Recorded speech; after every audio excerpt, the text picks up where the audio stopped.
In a mahogany conference room, a combat veteran in a thrift store blazer was about to face devastating family betrayal.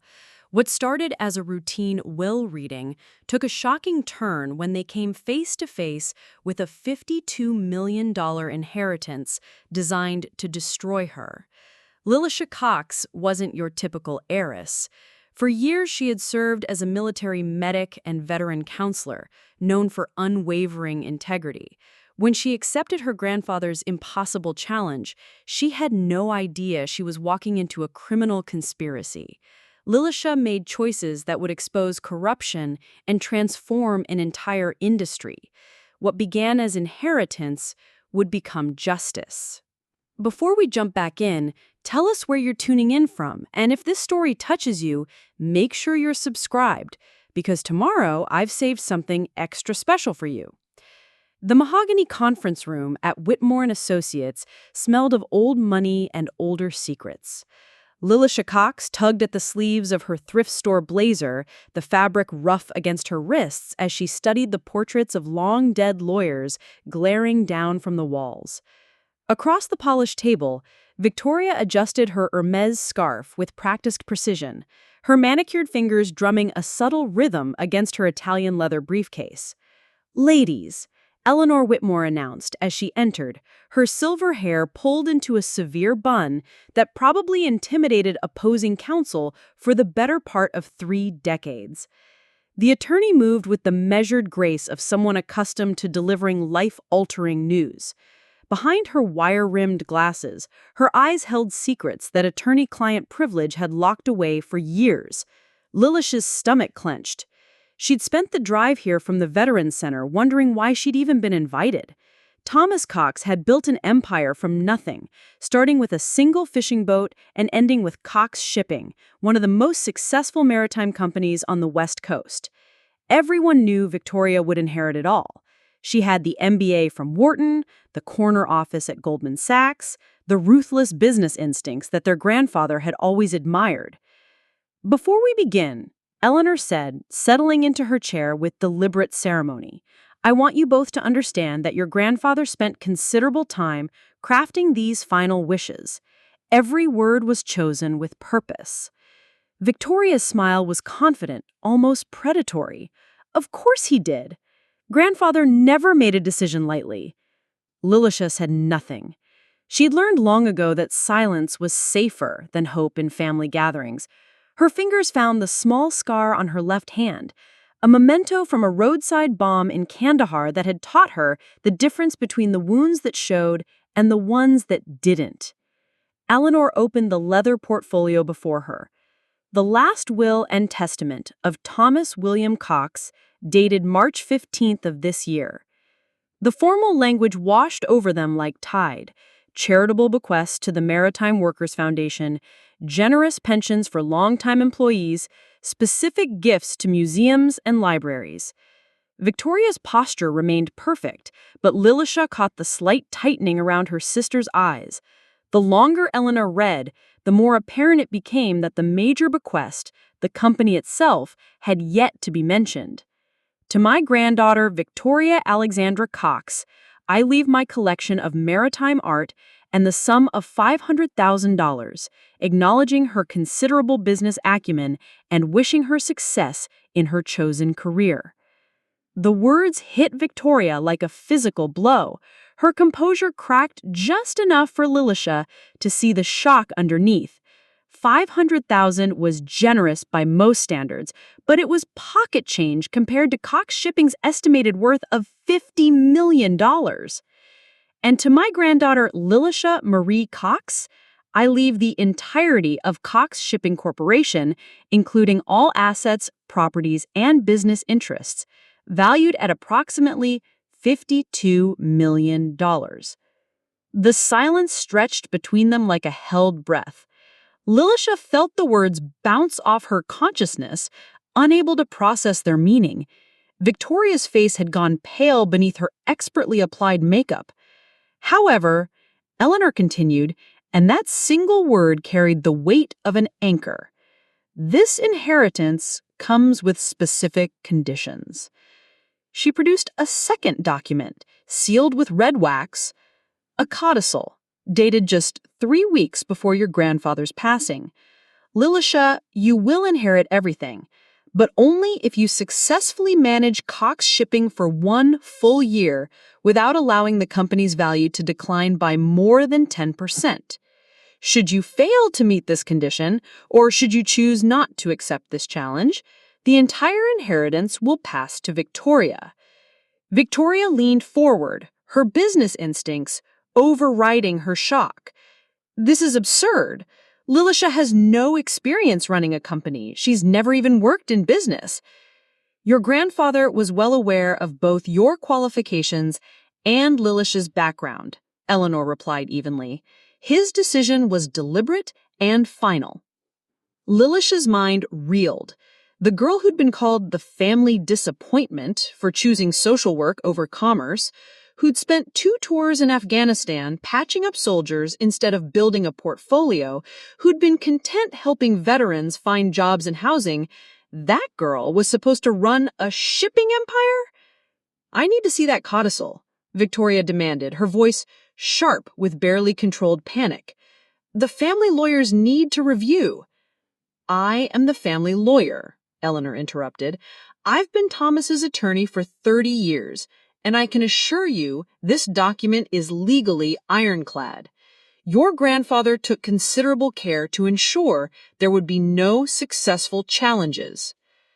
Victoria's mask slipped completely.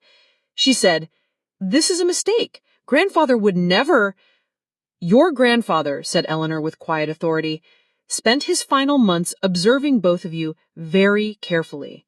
He saw qualities in Lilysha that he believed would serve the company well. Lilysha finally found her voice. What if I don't want it?" Both women turned to stare at her.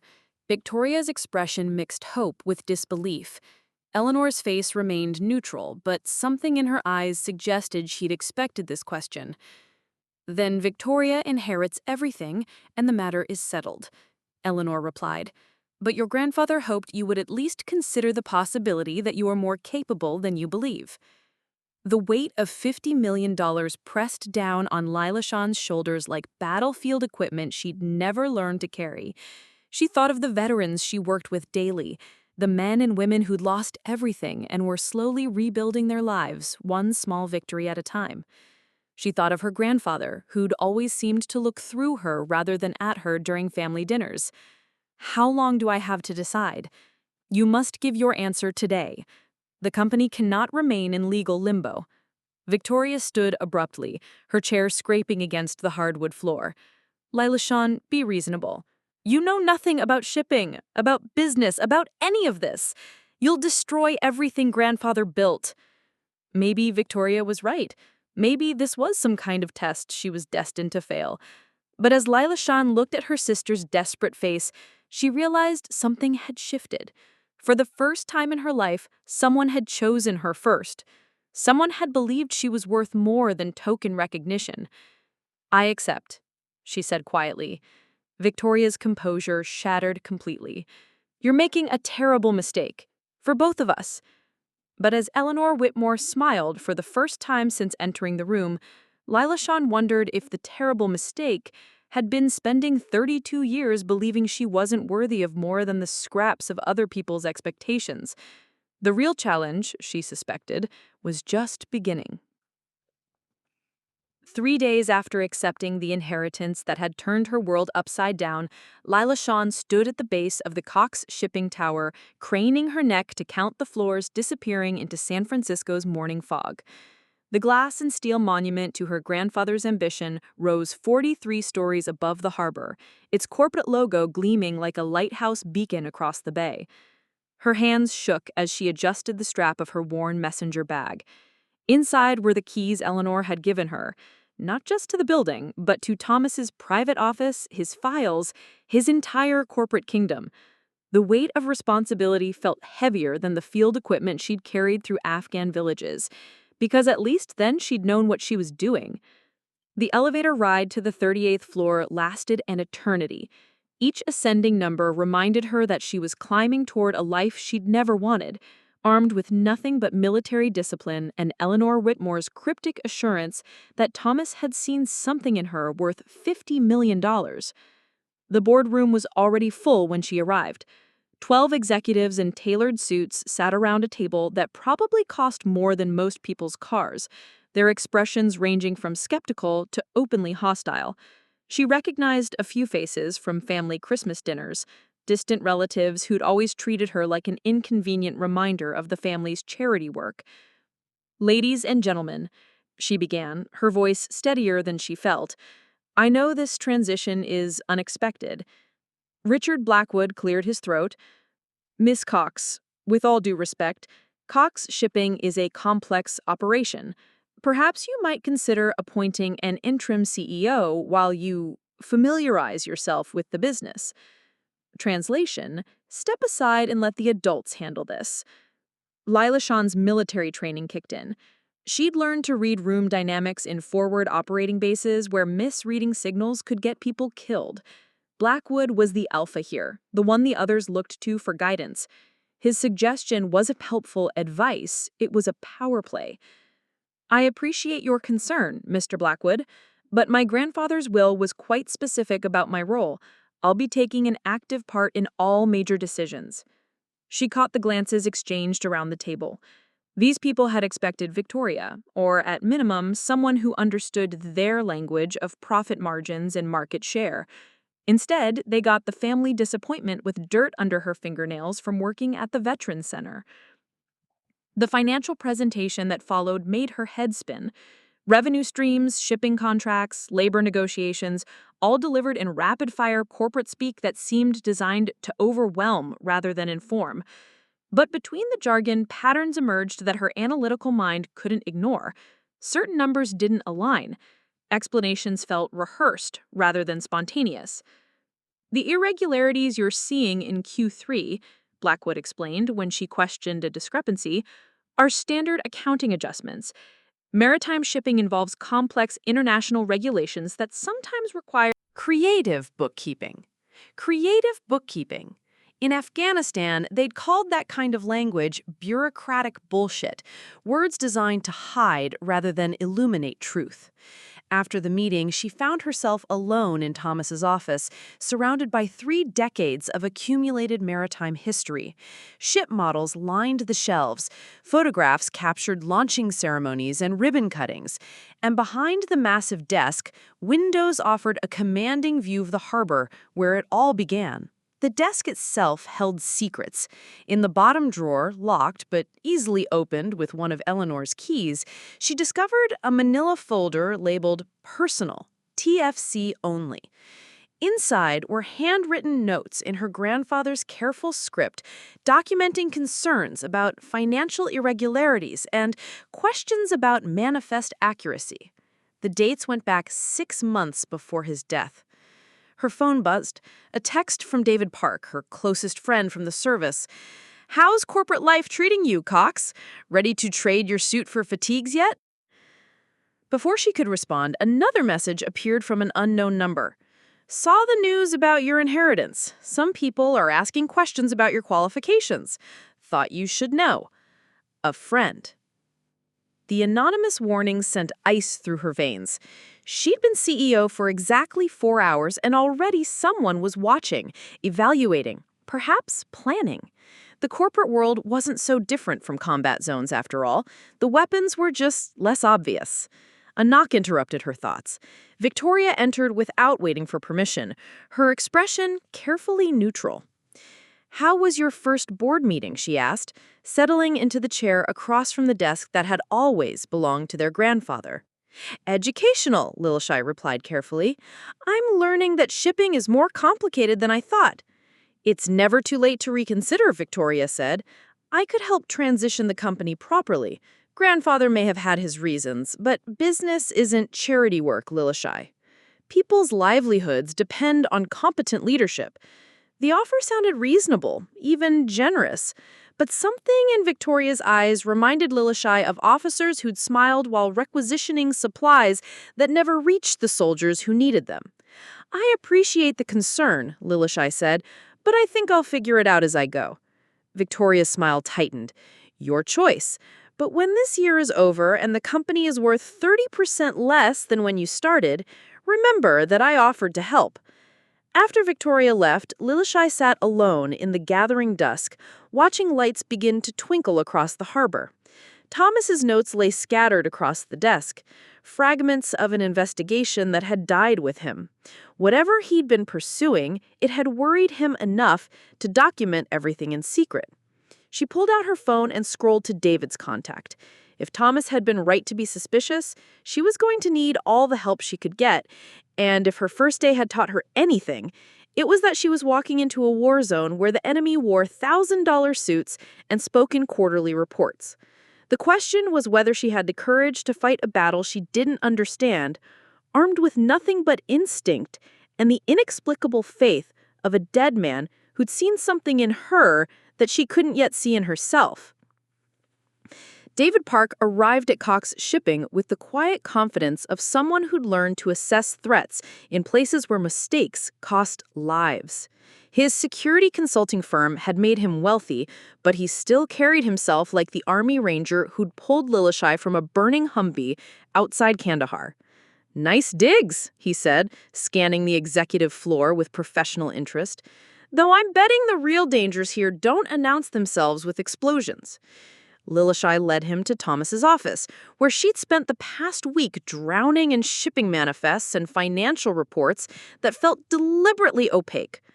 "I need someone I trust to help me figure out what my grandfather was investigating before he died." David settled into the leather chair across from her desk, his dark eyes already cataloging details. "Show me what you got." She spread Thomas's handwritten notes across the mahogany surface. 6 months of cryptic observations about discrepancies in Container Black 7, manifest irregularities on Pacific routes, and, most ominously, V knows more than she admits. "V?" David asked. "Victoria," Lilysha said quietly. "My sister." David had met Victoria exactly once at Thomas's funeral. His assessment had been typically blunt. Smart as hell, but watch your six around that one. "Tell me about the financial irregularities the CFO mentioned," David said, pulling out a small notebook. Old habits died hard. Lilysha retrieved the quarterly reports Blackwood had presented. He called them standard accounting adjustments, but the numbers don't feel right. Revenue from certain Pacific routes shows consistent minor discrepancies, nothing dramatic, but patterns. How minor? 2 to 3% quarterly, adds up to maybe $800,000 annually across all affected routes. David whistled low. Death by 1,000 cuts, someone skimming but keeping it subtle enough to avoid triggering audits. A knock interrupted them. Bobby Martinez, the dock foreman, stood in the doorway looking uncomfortable in the executive suite. His weathered hands held a manila folder. "Ms. Cox, sorry to bother you, but I found something Mr. Thomas asked me to keep safe. Said if anything happened to him, I should give it to whoever came asking the right questions." Bobby had worked for Cox Shipping for 30 years, starting as a dock worker and earning Thomas's respect through honest labor and unwavering loyalty. If Thomas had trusted him with secrets, they were worth hearing. "What kind of questions?" Lilysha asked. "Questions about the containers that don't match their manifests. Questions about why certain shipments get special handling. Questions about why the numbers never quite add up right." David and Lilysha exchanged glances. Those were exactly the questions Thomas's notes had been exploring. Bobby handed over the folder. Inside were photographs, containers being loaded and unloaded at night, shipping manifests with handwritten annotations, and most damning, copies of invoices that showed significant discrepancies between what was shipped and what was billed. Mr. Thomas was here late most nights the last few months, taking pictures, asking questions. He said someone was using Cox Shipping to move things that shouldn't be moved and billing for things that never got shipped. Did he say who? Bobby's face clouded. He suspected, but said he needed proof before making accusations. Family accusations, he called them, said those hurt the worst. After Bobby left, David spread the evidence across the desk like pieces of a puzzle. Your grandfather wasn't just tracking embezzlement. This looks like systematic fraud, using legitimate shipping operations to cover illegal cargo while skimming profits from phantom shipments. How much are we talking about? Based on these invoices, could be millions over several years. But the illegal cargo is the real problem. If customs or the feds catch wind of this, they could seize the entire company under racketeering statutes. Lilysha felt the walls closing in. Inheriting a company was overwhelming enough without discovering it might be a front for criminal activity. Victoria's been pushing to get more involved in operations. She wants me to name her as CFO, which would give her access to clean up whatever mess she's created, David said grimly. The question is whether she's running this operation or just covering for someone else. Her computer chimed with a new email. The sender was listed as concerned employee, but the message was anything but supportive. Some people aren't qualified to run a lemonade stand, let alone a shipping company. Accidents happen to people who don't know their place. David read over her shoulder, his expression hardening. That's not a warning. That's a threat. From who? Someone who knows you're getting close to something they want kept buried. He closed the laptop firmly. We need to move faster. If they're threatening you, it means you're asking the right questions. Lilysha thought about Thomas, working late into the night, gathering evidence against his own family. Had he faced similar threats? Had he backed down or pushed forward despite the danger? Bobby mentioned that Thomas had been taking pictures, she said, but these photos only show a few containers. Where's the rest of his evidence? David smiled grimly. Good question. Your grandfather was military, Navy, right? Military thinking means redundant storage, multiple backup plans. He gestured toward the office around them. If he was really investigating family members, he wouldn't keep all his evidence in one place they could access. The realization hit her like a revelation. Thomas hadn't just been building a case, he'd been preparing for war. The question was whether he'd had time to build the weapons she'd need to finish what he'd started, and whether she had the courage to use them against her own sister. Preparing and narrating the story took us a lot of time, so if you are enjoying it, subscribe to our channel. It means a lot to us. Now, back to the story. The emergency board meeting Victoria had called felt like an ambush from the moment Lilysha walked into the conference room. Seated beside Victoria was a woman Lilysha didn't recognize, sharp-featured with predatory eyes and a smile that never quite reached them. Lilysha, Victoria said with false warmth, I'd like you to meet Janet Foster, senior partner at Meridian Financial Consulting. Given the challenges facing Cox Shipping, I thought we could benefit from her expertise. Janet extended a manicured hand. Ms. Cox, I've heard so much about your unique background.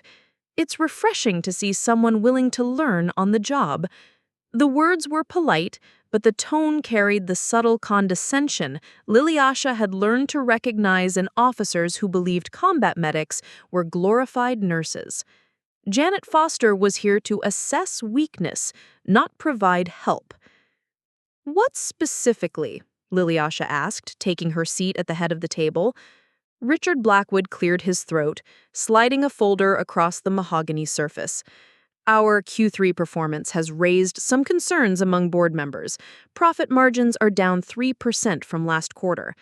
Lilysha had studied those numbers. The decline was minimal, well within normal market fluctuations. But she'd also implemented new oversight procedures that had mysteriously caused certain accounting adjustments to become more difficult to process.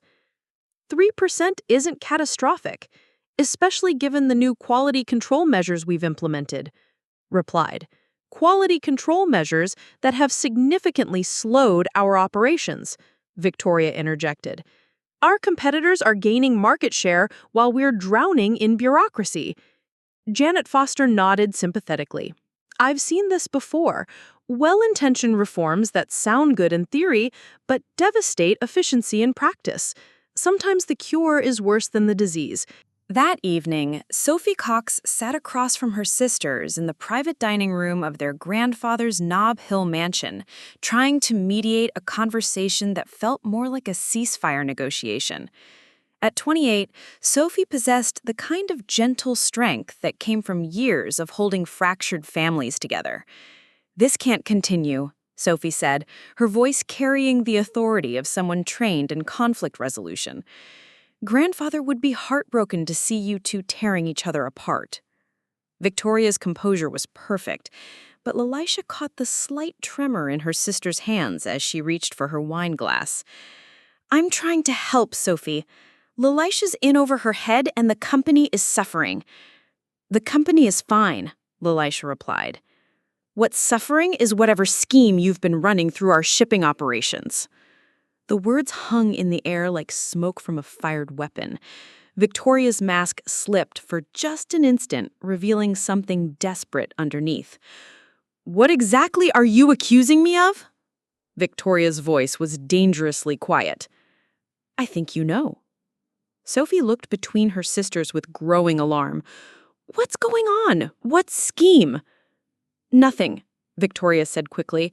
"Lilysha's paranoid because she's discovering that running a company is harder than treating wounded soldiers."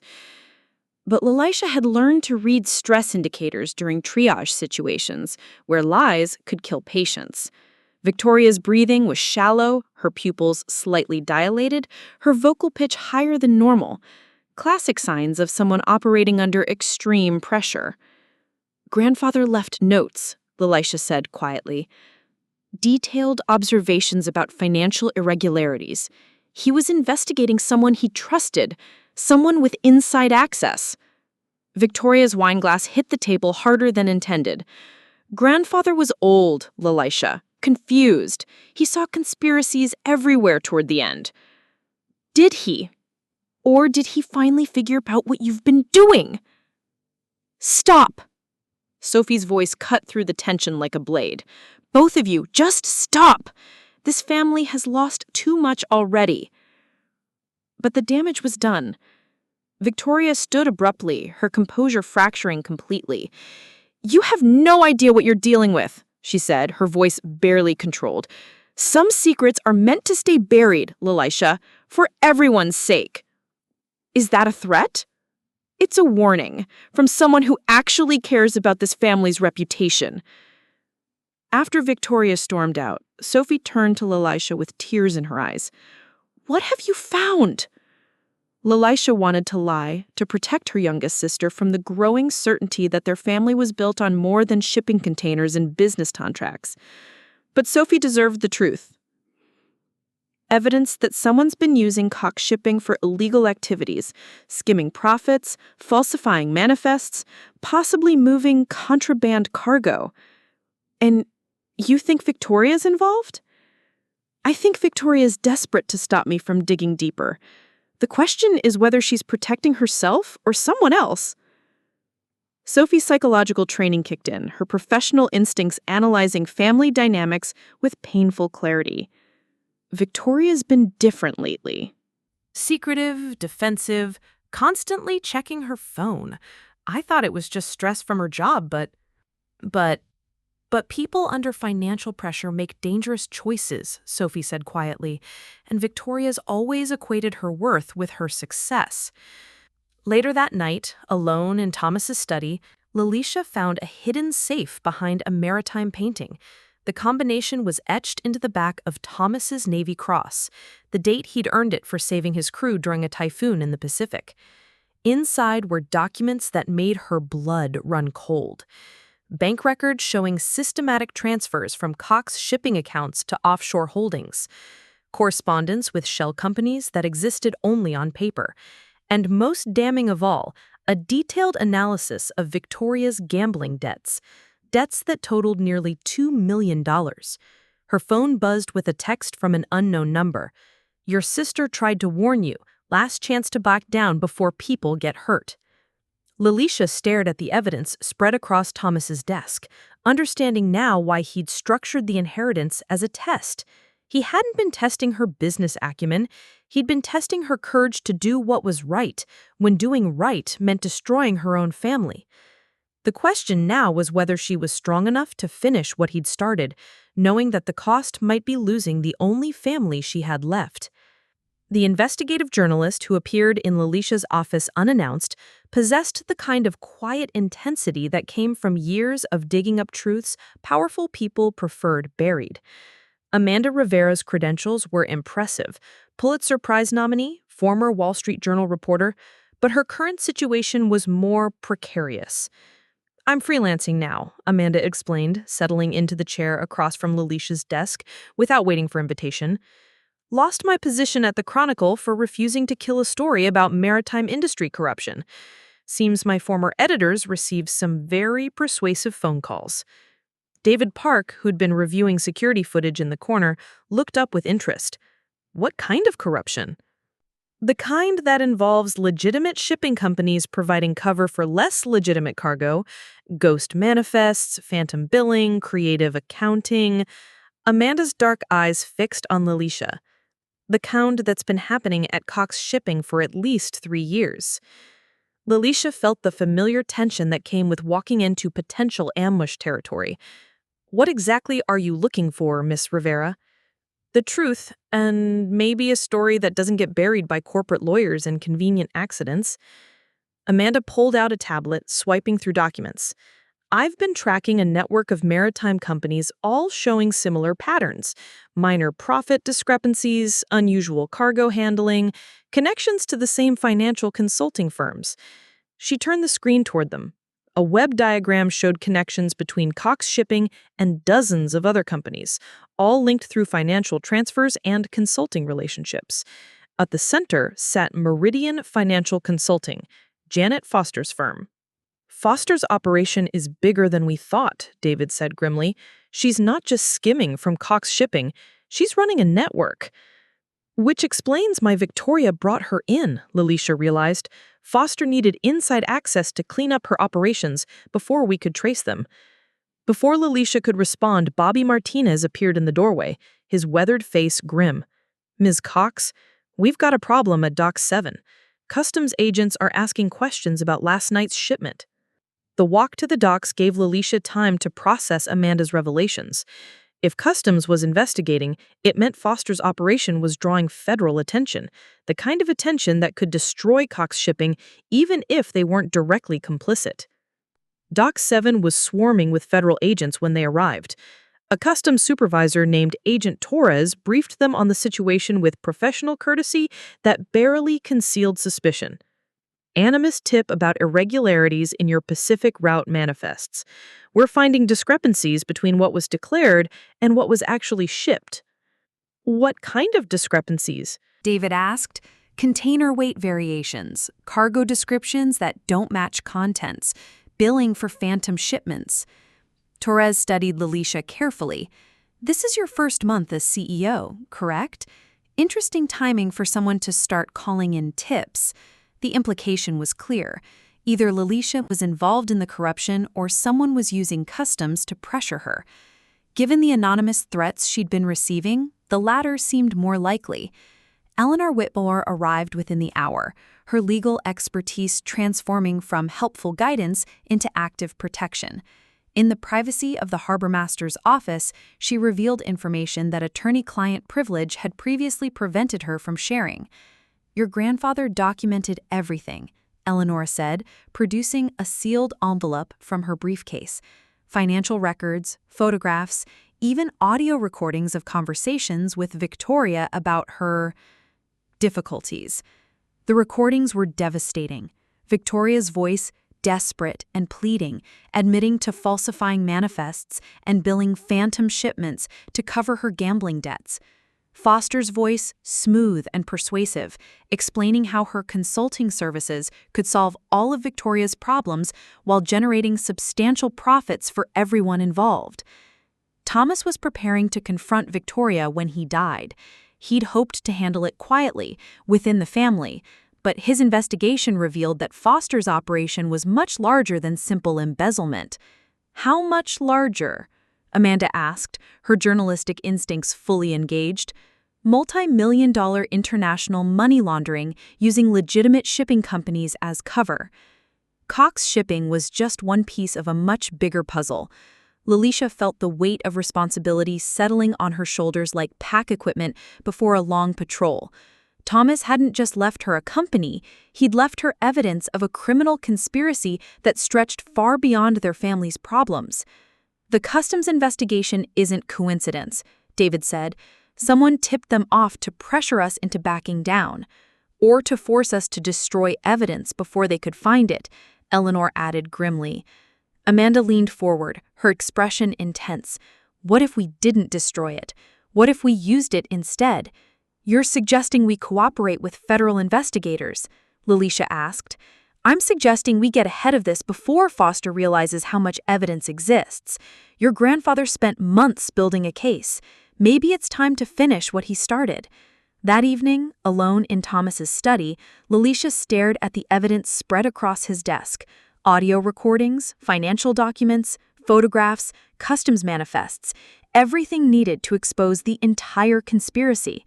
But using it meant destroying Victoria's life, subjecting her sister to federal prosecution and probable prison time. Her phone buzzed with a text from Victoria. "Meet me tomorrow morning, private. It's time we talked honestly about what grandfather really left you." The message felt like a final ultimatum. Tomorrow, she would have to choose between family loyalty and justice, between protecting her sister and protecting the truth her grandfather had died trying to expose. Outside the study windows, San Francisco Bay stretched toward the horizon, its dark waters holding secrets that went deeper than anyone suspected. Thomas Cox had built his empire on honest shipping and honorable business practices, but somewhere along the way, his legacy had become infected by the very corruption he'd spent his life fighting against. Now it fell to Lilysha to decide whether that legacy was worth saving, even if it cost her the only family she had left. The abandoned warehouse on Pier 19 reeked of salt air and decades of maritime commerce, its cavernous interior lit only by shafts of moonlight filtering through broken skylights. Lilysha crouched behind a stack of shipping containers, her heart hammering against her ribs as she watched Janet Foster's operation unfold before her eyes. Trucks arrived at precise intervals, their cargo transferred to containers marked with Cox shipping labels but destined for ports that would never see legitimate customs inspection. The operation was elegant in its simplicity. Use a respected shipping company's reputation to move contraband while skimming profits from phantom cargo that existed only on falsified manifests. David Park's voice crackled through her earpiece. "Federal agents are in position. You need to get that confession and get out." The recording device taped to her chest felt heavier than body armor as Victoria emerged from the shadows, her designer coat incongruous among the industrial decay. Her sister's face looked haggard, aged years in the weeks since Thomas's will reading. "You shouldn't have come here," Victoria said, her voice hollow with defeat. "Neither should you," Lilysha replied, stepping into the light. "But here we are." Janet Foster materialized from behind a container, flanked by two men whose presence suggested they weren't dock workers. "The family reunion I've been expecting." "Victoria, you said you could handle your sister." "I tried," Victoria whispered. "She won't stop digging." Foster's smile was arctic. "Then perhaps it's time to bury what she's found." The threat hung between them like fog off the bay. Lilysha's military training cataloged exits, weapons, angles of approach. But this wasn't Afghanistan. It was her family's legacy dissolving in criminal corruption. "How long?" Lilysha asked Victoria, her voice barely audible over the sound of machinery. "How long have you been stealing from grandfather's company?" Victoria's composure finally shattered completely. 3 years. The gambling started small, just stress relief from Goldman Sachs. But the debts grew, and Foster offered a solution that seemed victimless. Just minor adjustments to shipping manifests, phantom billing for cargo that never existed. "Victimless?" Lilysha's anger flared. "You've been laundering money for criminals, Victoria, moving drugs, weapons, human trafficking cargo through grandfather's ships." "I never knew about the trafficking," Victoria said desperately. "Foster said it was just financial irregularities, creative accounting to help struggling businesses avoid excessive taxation." Foster laughed, the sound echoing off concrete walls. "Your sister's willful ignorance was always her most useful quality. She asked no questions as long as the money covered her debts." The recording device captured every word, but Lilysha needed more. Explicit details about the criminal network, the other companies involved, the scope of the corruption that had infected the entire maritime industry. "Grandfather figured it out, didn't he?" Lilysha pressed. "That's why you had him killed." "Thomas Cox died of a heart attack," Foster said smoothly.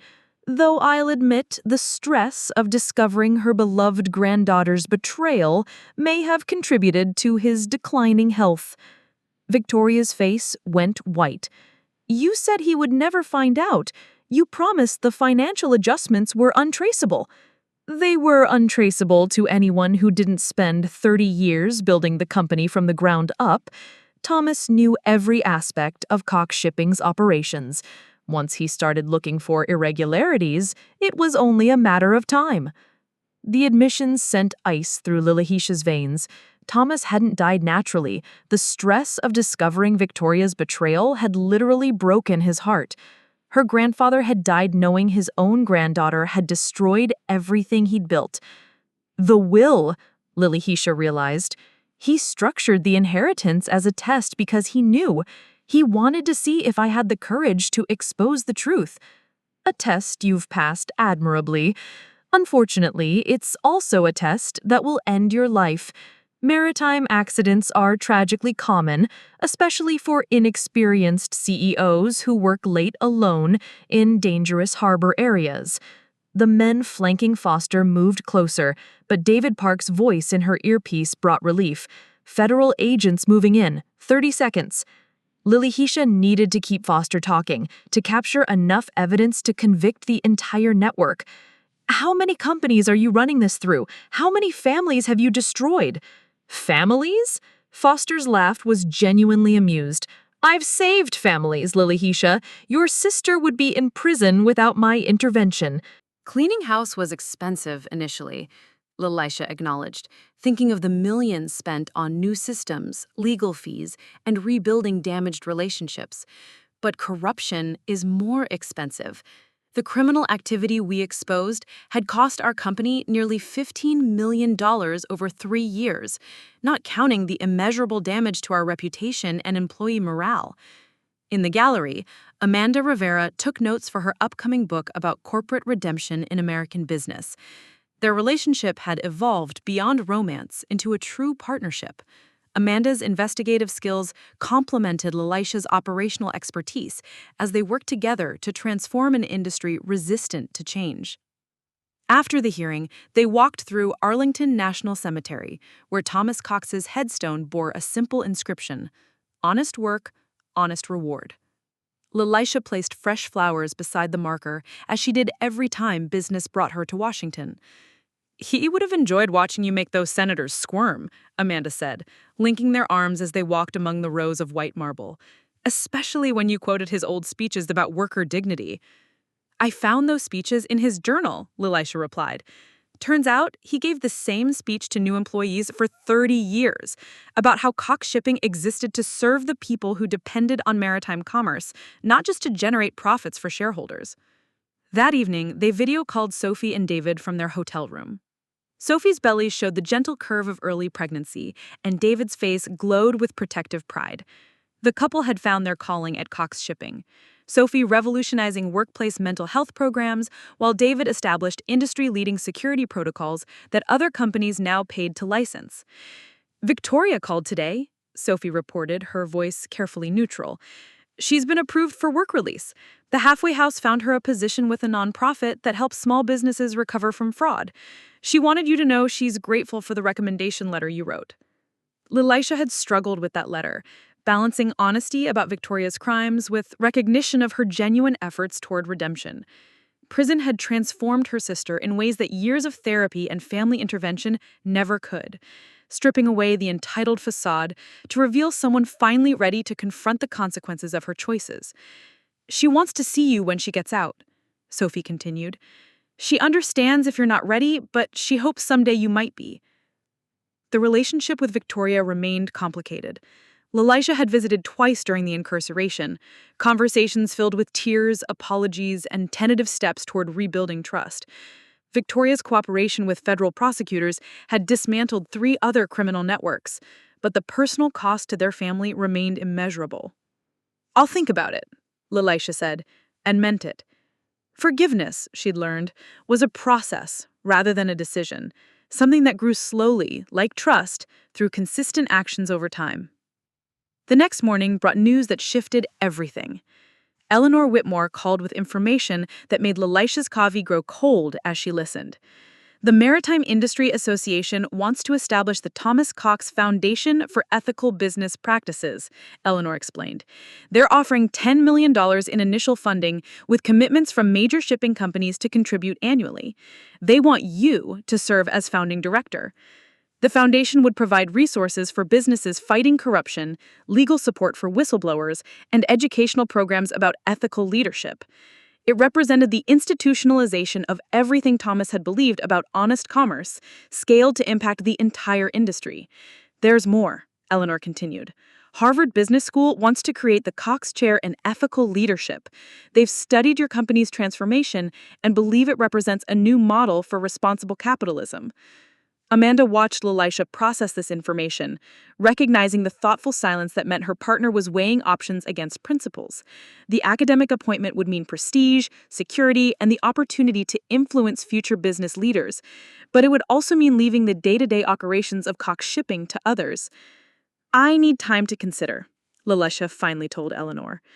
That afternoon, they toured Cox Shipping's newest facility, a state-of-the-art cargo terminal that employed 500 people and featured the most advanced environmental protections on the West Coast. Bobby Martinez, now promoted to Director of Operations, walked them through the facility with obvious pride.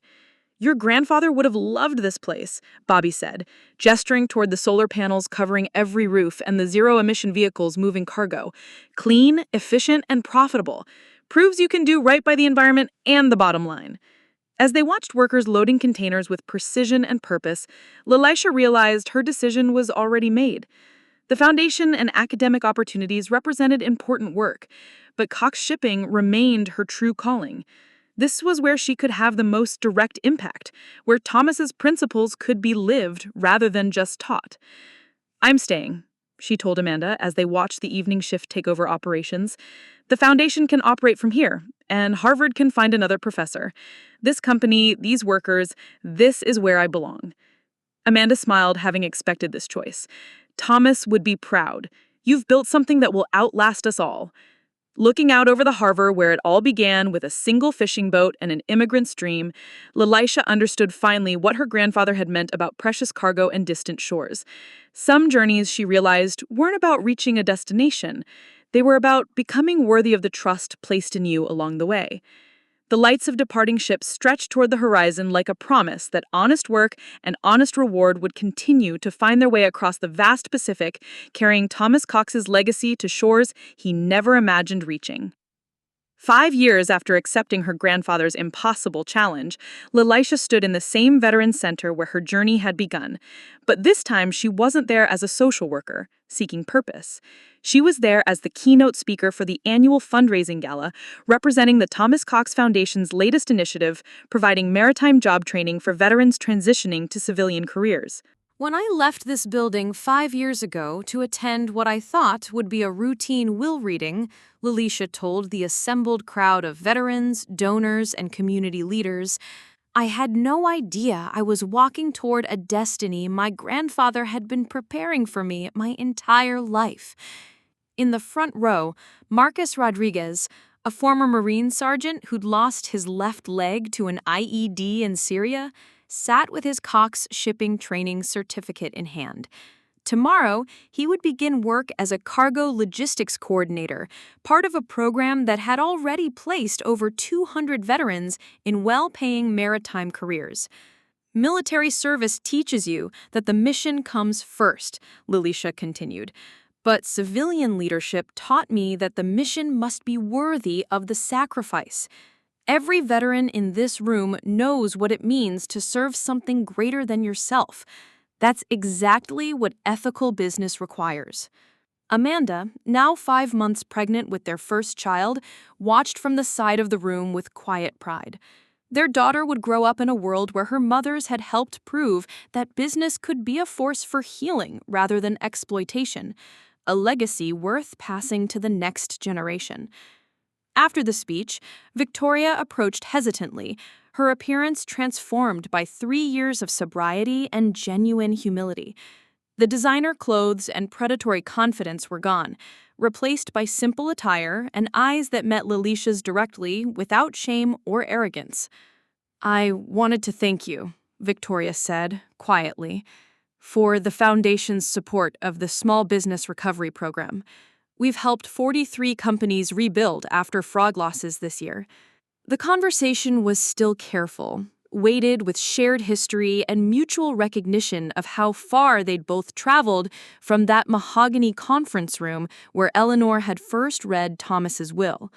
But for the first time in decades, Lilysha saw her sister rather than her rival standing before her. "Grandfather would be proud of the work you're doing," Lilysha said, meaning it completely. "Helping others avoid what our family went through, that's exactly the kind of service he valued." Victoria's eyes filled with tears she didn't try to hide. "I destroyed so much, Lilysha. The company, our relationship, his trust. Some days I wonder if redemption is even possible." "I've learned that redemption isn't a destination," Lilysha replied, thinking of her own journey from overwhelmed social worker to confident CEO. "It's a daily choice to do better than yesterday. You're making that choice every day." Later that evening, the sisters sat together in Thomas's study, now officially Lilysha's, but still containing his maritime collection and the worn leather chair where he'd planned the shipping routes that connected distant shores. Sophie joined them, her toddler son sleeping peacefully in her arms, while David handled the evening shift at Cox Shipping's new automated cargo facility. "I found something," Sophie said, producing a manila envelope from Thomas's desk that none of them had noticed before. It was taped to the underside of the bottom drawer with instructions to open it on the 5th anniversary of the will reading. Inside were 3 separate letters, each addressed to one of the granddaughters in Thomas's careful handwriting. Lilysha's miter was brief, but devastating in its prescience. "Lilysha, if you're reading this on the 5th anniversary, it means you've not only survived the challenge, but transformed it into something I never imagined possible. The company was always the smaller gift. The real inheritance was the strength you discovered in yourself, and the family you rebuilt from the ashes of our mistakes. By now you understand that leadership isn't about being chosen, it's about choosing to serve. You've taken a broken legacy and made it whole. Your children will inherit more than money or property. They'll inherit proof that ordinary people can accomplish extraordinary things when they refuse to accept that corruption and greed are inevitable. The little girl who bandaged wounded soldiers has become the woman who heals wounded institutions. I could not be more proud to call you my granddaughter. Your grandfather, Thomas William Cox. P.S. The real treasure was never the company. It was always the 3 of you together." Victoria's letter contained an apology for the burden he'd unknowingly placed on her and forgiveness for choices made in desperation. Sophie's letter praised her role as the family's heart and her gifts for healing the wounds that business and ambition could create. As midnight approached and the 5th anniversary officially ended, the 3 sisters sat in comfortable silence, each processing their grandfather's final wisdom.